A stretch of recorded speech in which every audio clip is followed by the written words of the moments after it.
Assalamualaikum warahmatullahi wabarakatuh.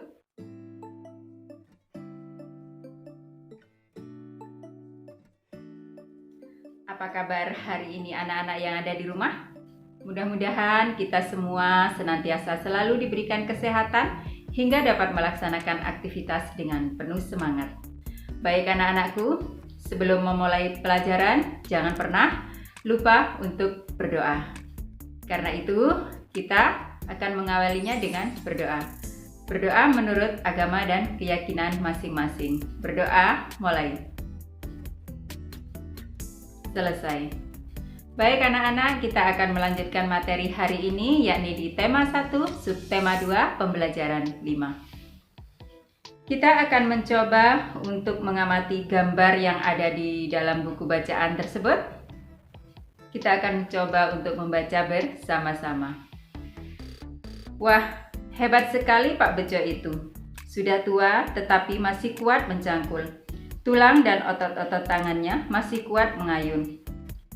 Kakinya pun masih kukuh berdiri dan berjalan di lumpur yang pekat. Puji Beni. Setelah kalian selesai membaca, coba kita mengamati tentang otot. Anak-anak, tahukah apa fungsi otot pada manusia? Iya, fungsi otot pada manusia yang pertama yakni menjalankan dan melaksanakan kerja. Contohnya, berjalan, mengangkat, dan memegang. Yang kedua, menggerakkan jantung. Yang ketiga, mengalirkan darah yang terdiri atas zat-zat yaitu nutrisi, oksigen, dan lain-lain. Berikutnya yakni macam-macam otot manusia. Yang pertama adalah otot polos. Ciri-ciri otot polos yang pertama, waktu kontraksi antara 3 sampai 180 detik. Yang kedua, bentuk dari otot polos adalah gelendong. Terletak pada organ dalam, memiliki satu inti sel yang berada di tengah, dan seterusnya yang ada di bacaan tersebut ya. Yang kedua yakni otot lurik. Otot lurik adalah otot yang menempel pada rangka tubuh manusia yang digunakan dalam pergerakan. Ciri-ciri otot lurik, bentuknya silindris dengan garis gelap terang, melekat pada rangka, bekerja secara sadar dengan perintah otak, cepat dan mudah lelah. Bisa dilanjutkan di buku bacaan ya. Yang ketiga yakni otot jantung. Otot jantung adalah otot yang bekerja secara terus-menerus tanpa istirahat dan berhenti.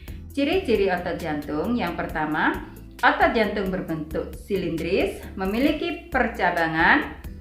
Otot jantung terletak pada jantung, memiliki satu inti sel yang berada di tengah, bekerja tanpa kesadaran manusia, dan bekerja terus-menerus dan tidak membutuhkan istirahat. Baik, kita lanjutkan untuk mencoba tunjukkan di mana letak otot-otot ini berada, hubungkan dengan menggunakan garis. Mudah sekali ya anak-anak? Baik, kalau sudah, kita lanjutkan pada bacaan tentang otot manusia. Seperti yang pernah Buli sampaikan di minggu lalu, di dalam membaca kita harus selalu memperhatikan tanda baca. Baik, kita baca bersama-sama ya. Otot manusia. Otot-otot dalam tubuh manusia memiliki beberapa fungsi, tetapi fungsi yang utama adalah untuk bergerak. Adapun fungsi-fungsi yang lain antara lain untuk mendukung tubuh, menjaga postur tubuh, dan menjaga suhu tubuh. Semua fungsi otot tersebut dapat dilakukan apabila otot dalam keadaan sehat, tanpa terjadi gangguan atau kelainan. Otot dalam tubuh manusia berperan dalam gerakan-gerakan yang disengaja. Gerak yang disengaja berarti dilakukan secara sadar dan membutuhkan usaha tersendiri pada tiap-tiap bagian otot. Contoh gerak yang disengaja antara lain berjalan, membungkuk, memutar, memegang, dan mengangkat. Begitu seterusnya dibaca ya anak-anak. Setelah selesai membaca, coba kita akan belajar menentukan ide pokok. Seperti yang Buli sampaikan, ide pokok itu adalah kalimat yang ada di awal paragraf sampai dengan titik. Kita akan mencoba untuk menghitung terlebih dahulu berapa paragraf dalam bacaan tersebut. 1, 2, 3, 4, 5, 6. Jadi di dalam bacaan tersebut ada 6 paragraf.